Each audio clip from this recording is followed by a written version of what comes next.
शान्ताकारं भुजङ्गशयनं पद्मनाभं सुरेशं विश्वाधारं गगनसदृशं मेघवर्णशुभाङ्गं लक्ष्मीकान्तं कमलनयनं योगी अभिअर्धनगम्यं वन्दे विष्णुं भवभयहरं सर्वलोके एकनाथम। राधे राधे। जय श्री कृष्णा। जय हो विष्णु भगवान की जय, जय हो माता लक्ष्मी की जय, जय हो एकादशी भगवान की जय। मंगलम भगवान विष्णु मंगलम गरुड़ ध्वज मंगलम पुंडरीकाक्ष मंगलाय तन्नो हरि। आइए अब हम माघ मास के शुक्ल पक्ष की जया एकादशी की संपूर्ण व्रत कथा सुनते हैं। ईश्वर करे आपको इस कथा को सुनने का संपूर्ण फल प्राप्त हो। अगर आप एकादशी का उपवास रखते हैं तो आपको व्रत और पूजन के साथ कथा भी सुननी चाहिए, तभी एकादशी के व्रत का संपूर्ण फल प्राप्त होता है। कहानी हमेशा पूरी सुननी चाहिए, अधूरी कहानी सुनने का फल नहीं लगता। आइए आज हम जया एकादशी की संपूर्ण व्रत कथा सुनते हैं। धर्मराज युधिष्ठिर बोले कि हे भगवान, आपने माघ माह के कृष्ण पक्ष की षटतिला एकादशी का अत्यंत ही सुंदर वर्णन हमें सुनाया। उसे सुनकर हम कृतकृत्य हो गए।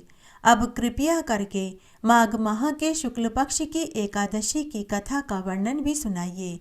इस एकादशी का क्या नाम है, क्या विधि है, कौन से देवता का पूजन किया जाता है और उसके पूजन की क्या विधि है।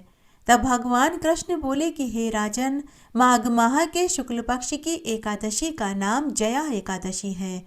इस एकादशी के व्रत से मनुष्य ब्रह्महत्या के पाप से छूट जाता है और मरने के बाद उसको स्वर्ग की प्राप्ति होती है।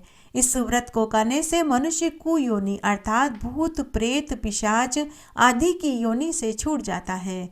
अतः जया एकादशी के व्रत को विधि पूर्वक करना चाहिए। हे युधिष्ठिर, इस संबंध में एक पौराणिक कथा है जिसे मैं तुम्हें सुनाता हूँ, तुम ध्यान से सुनो। एक समय इंद्र नागलोक में अपनी इच्छा अनुसार अप्सराओं के साथ रमण कर रहे थे, गंधर्व गान कर रहे थे। वहाँ गंधर्वों में प्रसिद्ध पुष्पवंत, उसकी लड़की तथा चित्रसेन की स्त्री मलिन सभी थे। उस जगह मलिन का लड़का पुष्पवान और उसका लड़का माल्यवान भी था। उस समय पुष्पवती नाम की एक गंधर्व स्त्री माल्यवान के रूप और यौवन को देखकर मोहित हो गई और कामबाण से चलायमान होने लगी। उसने रूप, सौंदर्य, हाव भाव आदि द्वारा माल्यवान को वश में कर लिया। पुष्पवती के सौंदर्य को देखकर माल्यवान भी मोहित हो गया। अतः ये दोनों कामदेव के वश में हो गए।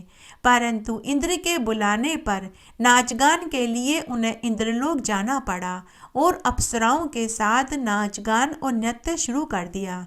परंतु कामदेव के प्रभाव से इनका मन नहीं लग रहा था, तो वे अशुद्ध गाना गाने लगे। इन दोनों की भाव भंगिमाओं को देखकर इंद्र ने इनके प्रेम को समझ लिया। उन्होंने इसे अपना अपमान समझा। तब इंद्र ने इन दोनों को शाप दिया कि तुम दोनों स्त्री पुरुष के रूप में मृत्युलोक में जाकर पिशाच का रूप धारण करो और अपने कर्मों का फल भोगो। इंद्र का शाप सुनकर ये दोनों अत्यंत ही दुखी हुए और हिमाचल पर्वत पर पिशाच बनकर दुखपूर्वक अपना जीवन बिताने लगे। रात दिन में उन्हें एक क्षण की भी नींद नहीं आती थी। इस स्थान पर बहुत अधिक सर्दी थी। एक दिन पिशाच ने अपनी स्त्री से कहा कि न मालूम हमने पिछले जन्म में ऐसे कौन से पाप कर्म किए जिससे हमें इतनी दुखदायी यह पिशाच योनि प्राप्त हुई है। देवयोग से एक दिन माघ माह के शुक्ल पक्ष की जया एकादशी आई। इस दिन दोनों ने भोजन नहीं खाया, नहीं कोई पाप कर्म ही किया। इस दिन केवल कंद मूल फल खाकर ही इन्होंने अपना दिन बिताया। महान दुख के साथ वे पीपल के पेड़ के नीचे बैठ गए। वह रात्रि इन दोनों ने एक दूसरे के निकट बैठकर बड़ी कठिनाई के साथ काटी। सर्दी अधिक होने के कारण ये रात्रि में सो न पाए। दूसरे दिन प्रातःकाल होते ही भगवान विष्णु के प्रभाव से इनकी पिशाच की दह छूट गई और अत्यंत ही सुंदर अप्सरा और गंधर्व की दह धारण करके तथा सुंदर वस्त्रों और आभूषणों से अलंकृत होकर नागलोक को प्रस्थान कर गए। आकाश में देवतागण और गंधर्व इनकी स्तुति करने लगे और इनके ऊपर फूलों की बरसात करने लगे। तब ये दोनों नागलोक में गए। इन दोनों ने देवराज इंद्र को प्रणाम किया। इंद्र को भी इन्हें अपने प्रथम रूप में देखकर महान आश्चर्य हुआ। इंद्र ने इन दोनों से पूछा कि तुमने अपनी पिशाच दह से किस प्रकार छुटकारा पाया, वह सब मुझे बताओ। इस पर माल्यवान बोला कि हे देवेंद्र, भगवान विष्णु के व्रत के प्रभाव तथा जया एकादशी के व्रत के पुण्य से हमारी पिशाच की दह छूट गई है। तब इंद्र बोले कि हे माल्यवान, एकादशी व्रत करने से तथा विष्णु के प्रभाव से तुम लोग पिशाच की दह को छोड़कर पवित्र हो गए हो। हम लोगों के भी तुम वंदनीय हो गए हो, क्योंकि शिव भक्त और विष्णु भक्त हम लोगों के वंदना करने योग्य है। अतः तुम धन्य हो, धन्य हो। अब तुम पुष्पवती के साथ जाकर रमण करो। हे युधिष्ठिर, इस जया एकादशी का व्रत करने से मनुष्य कुयोनि से छूट जाता है। जिस मनुष्य ने इस एकादशी का व्रत कर लिया उसने मानो सभी यज्ञ तप आदि कर लिए हों। जो मनुष्य भक्ति पूर्वक जया एकादशी का उपवास करते हैं वे अवश्य ही 1,000 वर्ष तक स्वर्ग में निवास करते हैं। राधे रानी की पवित्र पौराणिक पुण्यफल देने वाली कथा सुनेंगे। द्वापर युग की बात है। गोकुल नगर के एक वन में एक मोर था। वह भगवान श्री कृष्ण की कृपा पाने के लिए रोज सुबह और शाम आरती के समय बहुत सुंदर नृत्य किया करता था और मन ही मन भगवान कृष्ण के नाम का जाप करता था। हे गोविंद, हे गोपाल, हे गोविंद, हे गोपाल के नाम का जाप किया करता था। उसे नृत्य करते हुए देखकर जंगल के सभी पशु पक्षी कभी आकाश की ओर देखते तो कभी मोर को नाचते हुए देखते। वे सभी मन ही मन सोचते कि यह मोर शायद बादलों को देखकर और बारिश की सूचना देने के लिए नृत्य कर रहा है। लेकिन न तो आसमान में काले मेघ होते थे और न ही कहीं बारिश के कोई आसार ही दिखाई देते थे। तब एक दिन एक हाथी ने मोर से पूछ ही लिया कि तुम क्यों रोज सुबह शाम नृत्य करते हो, जबकि न तो आकाश में काले मेघ हैं और न ही बारिश की कोई संभावना ही नजर आती है। तो मोर हाथी से बोला कि गोकुल के मंदिरों में सुबह शाम भगवान कृष्ण की आरती होती है। घंटे, घड़ियाल, ढोलक, पेटी, मंजीरे की ध्वनि सुनाई देती है। तो मैं भी उन्हें सुनकर भगवान कृष्ण की कृपा पाने के लिए नृत्य करता हूँ कि कभी न कभी तो भगवान कृष्ण की मेरे ऊपर कृपा होगी। इसीलिए मैं नृत्य करता हूँ और भगवान कृष्ण के नाम का जाप करता हूँ। इस तरह समय बीतने लगा। कई महीने और कई साल गुजर गए। तब एक समय ऐसा आया कि वह मोर बुढ़ा हो गया। एक दिन वह दुखी होकर रोने लगा। मोर को रोता हुआ देखकर एक मिट्ठू जो पेड़ पर बैठा था, उसे मोर का रोना देखा नहीं गया। वह मोर के पास आया और रोने का कारण पूछने लगा। तो मोर ने पूरी बात बताई कि मैं अनेक वर्षों से भगवान कृष्ण की कृपा पाने के लिए सुबह शाम नृत्य करता रहा, भगवान के नाम का जाप करता रहा, लेकिन भगवान कृष्ण ने न तो मेरी सुध ली और न ही उनकी कृपा दृष्टि मुझ पर हुई। तब मिट्ठू बोला कि हे मोर, तुम चिंता मत करो, तुम मेरे साथ राधे रानी के बरसाने धाम पर चलो। मोर मिट्ठू के साथ बरसाने धाम पहुंच गया। मिट्ठू तो वहां पहुंचकर राधे राधे का नाम जपने लगा, लेकिन मोर हे गोविंद, हे गोपाल, हे गोविंद, हे गोपाल के नाम की रट लगाने लगा। गोविंद गोपाल का नाम सुनते ही राधे रानी मंदिर से भागी भागी मोर के पास आई और पूछने लगी कि हे मोर, तुम कौन हो, कहाँ से आए हो, तुम्हें क्या पीड़ा है। राधे रानी ने मोर को अपनी गोद में बैठा लिया, उसके पंखों को सहलाने लगी। यह देखकर मोर बोला कि हे राधे रानी, मैंने सुना था कि तुम बड़ी ही ममतामयी और करुणामयी हो। आज मैंने देख भी लिया। आपके मंदिर के आगे एक बार गोविंद गोपाल मैंने क्या बोला। आपने दौड़कर मुझे न केवल गोद में बिठा लिया बल्कि मेरे हाल चाल भी पूछने के लिए आ गई, जबकि गोकुल के वन में मैंने पूरी उम्र गोविंद गोपाल के नाम का जाप किया। उन्हें रिझाने के लिए सुबह शाम नृत्य करता रहा, लेकिन भगवान कृष्ण ने कभी न तो मुझे दर्शन दिए, न ही उनकी कृपा मुझ पर बरसी। तब राधे रानी मोर से बोली कि हे पुत्र, अब तुम वापस जाओ, वहां जाकर तुम गोविंद गोपाल की बजाय राधे राधे बोलो। तुम्हें मेरे प्रभु न केवल दर्शन देंगे बल्कि तुम्हें गोलोक का धाम भी देंगे। उसके बाद मोर गोकुल वन में आया और राधे राधे का नाम जपने लगा। उसी क्षण भगवान कृष्ण मोर के पास आए और उसे गले से लगा लिया। तब भगवान कृष्ण ने मोर को वरदान दिया कि हे मोर, तू बड़ा ही बड़भागी है। आज मैं तुझे वरदान देता हूँ कि तेरे पंखों को मेरी राधे रानी ने सहलाया था, यही तेरे पंख मेरे शीश की शोभा बनेंगे। तेरी मदद एक शुक यानी तोते ने करी तो उसे भी मैं वर देता हूँ। जहाँ कहीं भी तोते को रख कर पूजा की जाएगी उसे मेरी पूजा करने जितना फल मिलेगा। इसीलिए जहाँ कहीं भी भागवत कथाएं होती है वहाँ मिट्ठू की मूर्ति या तस्वीर जरूर रखी जाती है। जय हो राधे रानी की। राधे रानी की कृपा हो तो भगवान कृष्ण की कृपा अपने आप बरसने लग जाती है। इसलिए एक बार प्रेम से आप भी बोलें, जय हो राधे रानी की जय, जय हो बरसाने वाली की जय, जय हो किशोरी माँ की जय। संत रविदास का जन्म काशी में हुआ था। उनकी माता का नाम कर्मा देवी और पिता का नाम संतोख दास था। चमार कुल में पैदा होने के कारण वे जूते बनाने का उनका पैतृक व्यवसाय था। वे जूते बनाने का कार्य बड़े ही लगन से किया करते थे। संत रविदास बचपन से ही परोपकारी और दयालु स्वभाव के थे। दूसरों की मदद करना उनका प्रथम कर्तव्य था। साधु संतों की सेवा करना, प्रभु स्मरण में हमेशा वे लगे रहते थे। संत रविदास अपनी कुटिया में बैठे हुए प्रभु का स्मरण करते रहते थे कि तभी एक ब्राह्मण संत रविदास की कुटिया के सामने से गुजरा। संत रविदास ने ब्राह्मण देव से पूछा कि हे ब्राह्मण देव, आप कहाँ जा रहे हैं।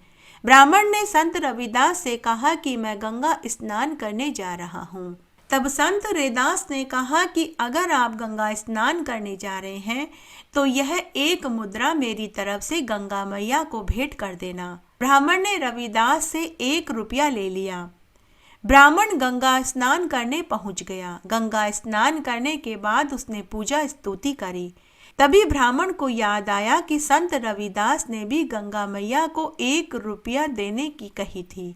जैसे ही ब्राह्मण जेब में से रुपया निकालकर गंगा में डालने को उद्यत हुआ कि तभी गंगा नदी में से गंगा मैया ने जल में से अपना हाथ निकालकर वह रुपया ब्राह्मण से ले लिया। यह देखकर ब्राह्मण आश्चर्य में पड़ गया। तब गंगा मैया ने ब्राह्मण को एक सोने का कंगन दिया और ब्राह्मण से कहा कि यह कंगन मेरे भक्त को ले जाकर के दे देना। ब्राह्मण गंगा मैया के दर्शन पाकर भाव विभोर हो गया। उसने कंगन लिया और जेब में रख दिया। ब्राह्मण वापस गांव की ओर लौट रहा था कि तभी ब्राह्मण के मन में लालच आ गया। वह मनी मन सोचने लगा कि अगर यह कंगन मैं नगर के राजा को दूंगा तो बदले में राजा मुझे बहुत उपहार देंगे। यही सोचकर वह ब्राह्मण नगर के राजा के पास गया और वहां जाकर राजा को वह कंगन दे दिया। राजा ने कंगन को देखा तो उसे बहुत प्रसन्नता हुई, क्योंकि वह कंगन बड़ा ही अनमोल और कीमती लग रहा था। राजा ने ब्राह्मण को कंगन के बदले में ढेर सारी स्वर्ण मुद्राएं दे दी। ब्राह्मण स्वर्ण मुद्राएं पाकर बहुत खुश हुआ। ब्राह्मण वापस अपने घर आ गया। इधर राजा ने वह कंगन अपनी रानी को दिया। रानी ने कंगन देखा तो उसे वह कंगन बहुत सुंदर लगा। रानी ने कहा कि महाराज, यह तो एक कंगन है, आप ऐसा ही दूसरा कंगन भी मुझे लाकर दीजिए। राजा ने कहा कि हे रानी, तुम चिंता मत करो, मैं तुम्हारे लिए ऐसा ही दूसरा कंगन भी मंगवा दूंगा। दूसरे दिन राजा ने उसी ब्राह्मण को महल में बुलवाया और ब्राह्मण से कहा कि हे ब्राह्मण, तुमने जो एक कंगन मुझे भेंट में दिया है, तुम वैसा ही दूसरा कंगन मुझे ला कर के दो। अगर 3 दिन में तुमने मुझे दूसरा कंगन ला कर के नहीं दिया तो मैं तुम्हें फांसी पर चढ़ा दूंगा। यह सुनते ही ब्राह्मण के होश उड़ गए। वह पछताने लगा, मन ही मन सोचने लगा कि लालच बुरी भला होती है। अच्छा होता वह कंगन मैं राजा को न देता। दुखी मन से वह ब्राह्मण वापस रैदास की कुटिया पर पहुंचा और रैदास को पूरी बात बताई और कहा कि मैंने तुम्हारा रुपया गंगा जी को दिया था। गंगा मैया ने उसके बदले में तुम्हें देने के लिए एक सोने का कंगन दिया था, लेकिन उस कंगन को देखकर मेरे मन में लालच आ गया। मैंने वह कंगन नगर के राजा को भेंट में दे दिया, यह सोचकर कि बदले में राजा मुझे बहुत सारा धन देंगे। और हुआ भी वही।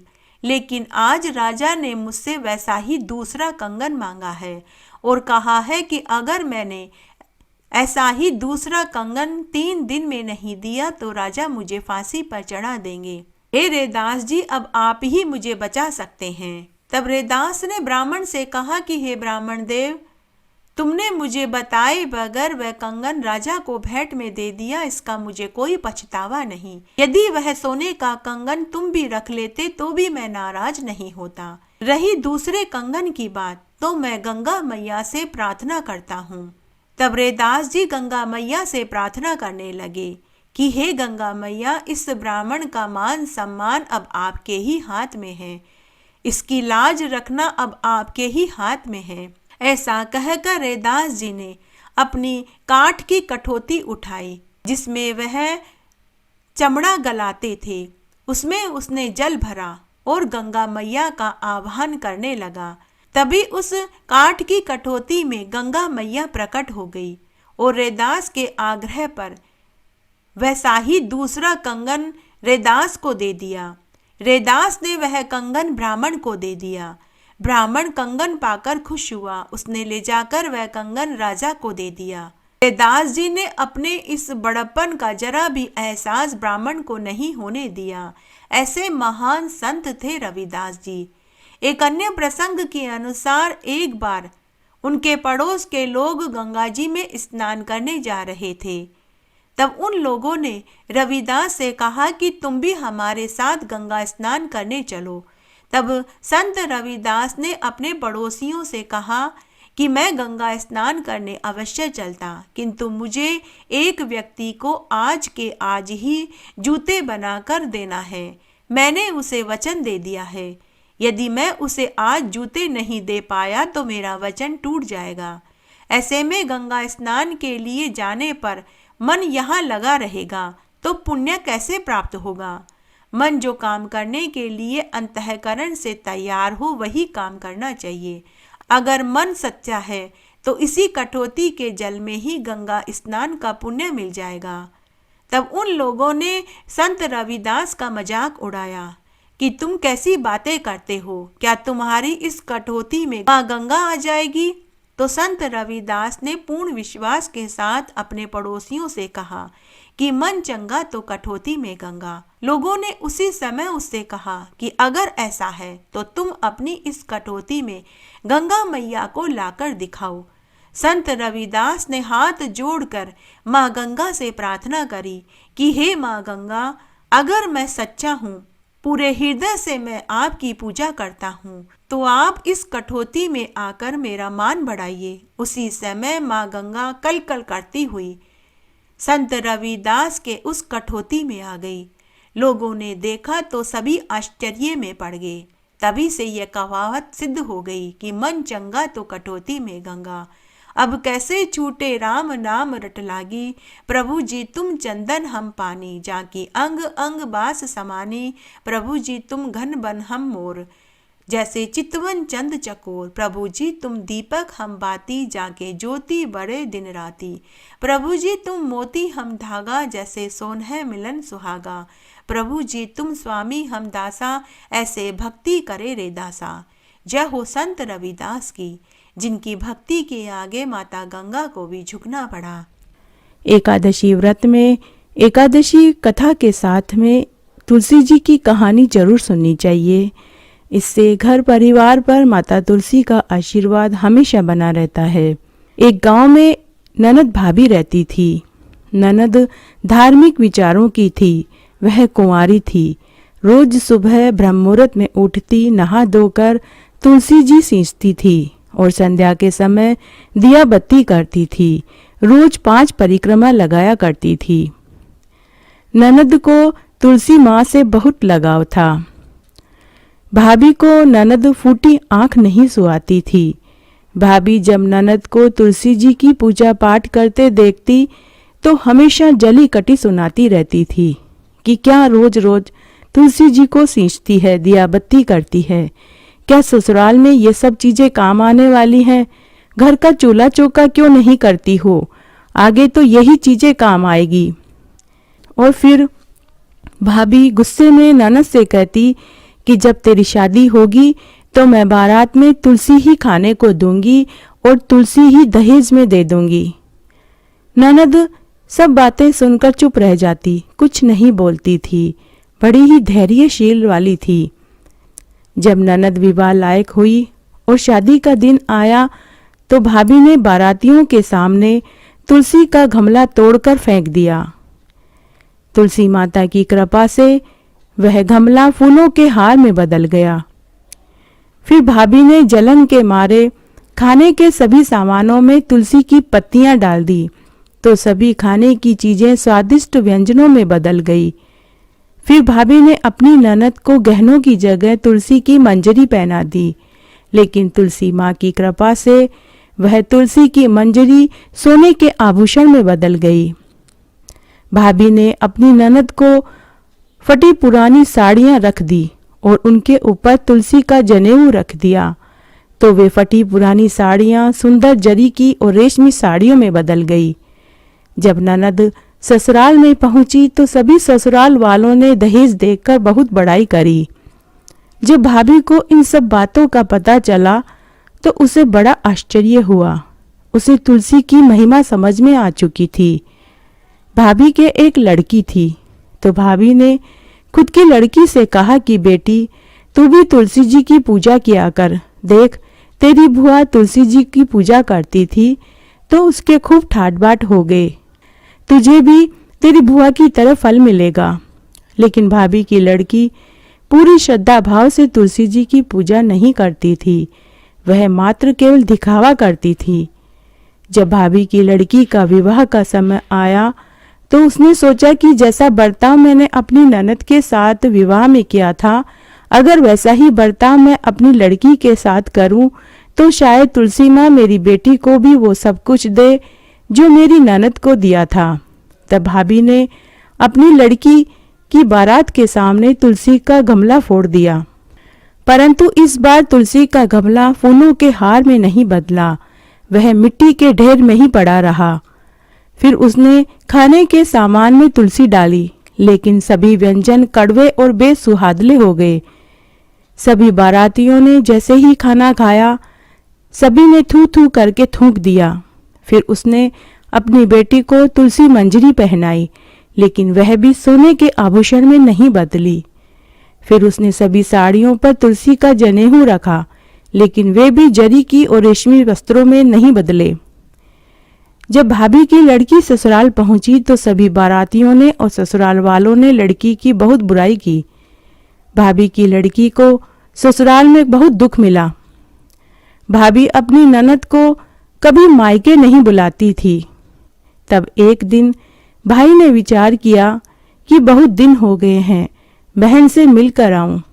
तो उसने अपनी पत्नी से कहा कि मैं अपनी बहन से मिलने उसके ससुराल जाना चाहता हूँ। तुम मुझे कुछ पैसे दे दो जिससे कि मैं गुड़ की भेली खरीद लूं।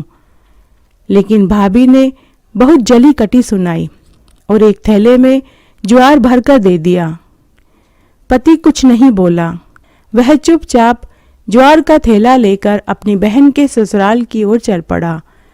वह बहुत दुखी था। मन ही मन सोच रहा था कि मेरी बहन के ससुराल वाले क्या सोचेंगे कि पहली बार बहन से मिलने आया हूँ और वो भी ज्वार लेकर आया हूँ। तभी उसे एक गौशाला दिखाई दी। भाई ने ज्वार का थैला गाय के सामने उड़ेल दिया।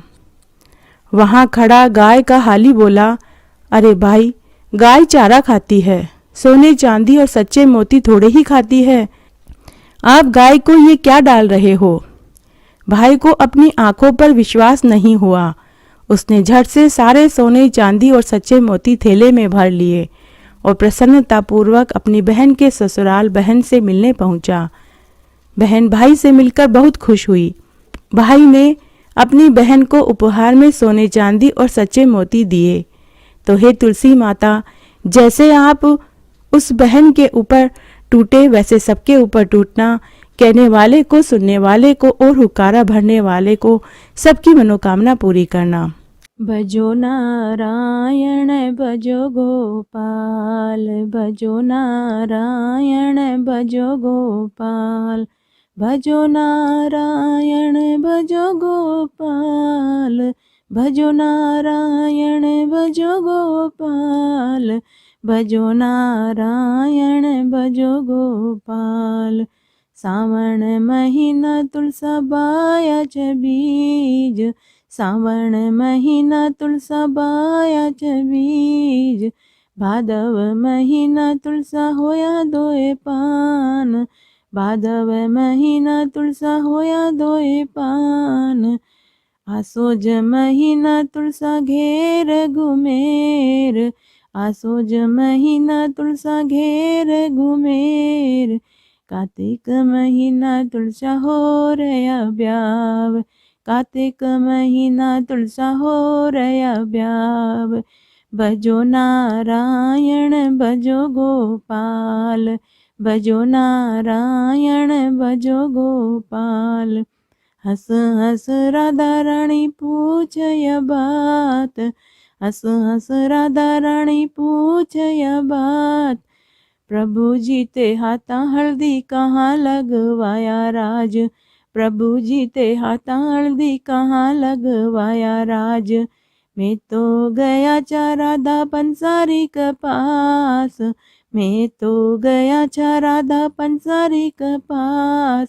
हाथा में हल्दी वहाँ लगवाया राज, हाथा में हल्दी वहाँ लगवाया राज। भजो नारायण भजो गोपाल, भजो नारायण भजो गोपाल। हंस हंस राधा रानी पूछय बात, हंस हंस राधा रानी पूछय बात। प्रभु जी ते काकड़ डोरा कहाँ बंधवाया राज, प्रभु जी ते काकड़ डोरा कहाँ बंधवाया राज। मैं तो गया था राधा जोशी जी के पास, मैं तो गया था राधा जोशी जी के पास। हाथ में काकड़ डोरा वहीं बंधवाया राज, हाथ में काकड़ डोरा वहीं बंधवाया राज। भजो नारायण भजो गोपाल, भजो नारायण भजो गोपाल। हंस हंस राधा रानी पूछया बात, हंस हंस राधा रानी पूछया बात।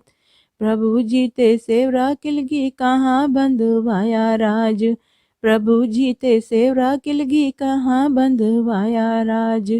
मैं तो गया था राधा सागनिया के द्वार, मैं तो गया था राधा सागनिया के द्वार। सेवरा किलगी वहाँ बंधवाया राज, सेवरा किलगी वहाँ बंधवाया राज। भजो नारायण भजो गोपाल, भजो नारायण भजो गोपाल। हंस हंस राधा रानी पूछया बात, हंस हंस राधा रानी पूछया बात। प्रभु जी ये कंडी डोरा कहाँ गड़वाया राज, प्रभु जी ये कंडी डोरा कहाँ गड़वाया राज। मैं तो गया था राधा सोनी जी के पास, मैं तो गया था राधा सोनी जी के पास। कंडी डोरा वहाँ गड़वाया राज, कंडी डोरा वहाँ गढ़वाया राज। भजो नारायण भजो गोपाल, भजो नारायण भजो गोपाल। हंस हंस राधा रानी पूछे या बात, हंस हंस राधा रानी पूछे या बात। प्रभु जी ये बागा जामा कहाँ सिलवाया राज, प्रभु जी ये बागा जामा कहाँ सिलवाया राज। मैं तो गया था राधा दर्जीड़ा के पास, मैं तो गया था राधा दर्जीड़ा के पास। बागा जामा वहीं सिलवाया राज, बागा जामा वहीं सिलवाया राज। भजो नारायण भजो गोपाल, भजो नारायण भजो गोपाल। हंस हंस राधा रानी पूछे या बात, हंस हंस राधा रानी पूछे या बात। प्रभु जी ये था का कपड़ा कहाँ धुलवाया राज, प्रभु जी ये था का कपड़ा कहाँ धुलवाया राज। मैं तो गया चा राधा धोबी का घाट, मैं तो गया चा राधा धोबी का घाट। मारा कपड़ा वहाँ धुलवाया राज, मारा कपड़ा वहाँ धुलवाया राज। भजो नारायण भजो गोपाल, भजो नारायण भजो गोपाल। दौड़ी दौड़ी राधा रानी धोबीड़ा के पास, दौड़ी दौड़ी राधा रानी धोबीड़ा के पास। प्रभु जी का कपड़ा कहाँ धुलवाया राज, प्रभु जी का कपड़ा कहाँ धुलवाया राज। बावळा हुआ हो राधा थे तो गेल्या हुआ हो, बावळा हुआ हो राधा जी थे तो गेल्या हुआ हो। थास छाना तुलसा कर लियो ब्याह, थास छान तुलसा कर लियो ब्याव। भजो नारायण भजो गोपाल, भजो नारायण भजो गोपाल। दौड़ी दौड़ी राधा रानी मंदिरिया में आए, दौड़ी दौड़ी राधा रानी मंदिरिया में आए। मास छान तुलसा परण ल्याया राज, मास छान तुलसा परण ल्याया राज। थे तो राधा रानी बड़ा भोला हुआ, थे तो राधा रानी बड़ा भोला हुआ। तुलसा तुम्हारे ही वेड़े रोहार, तुलसा तुम्हारे ही वेड़े रोहार। भजो नारायण भजो गोपाल, भजो नारायण भजो गोपाल। भजो नारायण भजो गोपाल, भजो नारायण भजो गोपाल, भजो नारायण भजो गोपाल। इस तरह आज हमने जया एकादशी की संपूर्ण व्रत कथा सुनी। अगर आपको ये कहानी अच्छी लगे तो इसे ज़्यादा से ज़्यादा लाइक करें, अपने दोस्तों और रिश्तेदारों में ज़रूर शेयर करें ताकि उन्हें भी एकादशी की व्रत कथा को सुनने का संपूर्ण फल प्राप्त हो। कथा कहानी सुनने के बाद कमेंट बॉक्स में ओम नमो भगवते वासुदेवाय या जय हो एकादशी माता की जरूर लिखें। मेरे साथ बने रहने के लिए आपका धन्यवाद। आगे आने वाली कथा कहानी के लिए भी आप इसी तरह मेरे साथ बने रहें। धन्यवाद।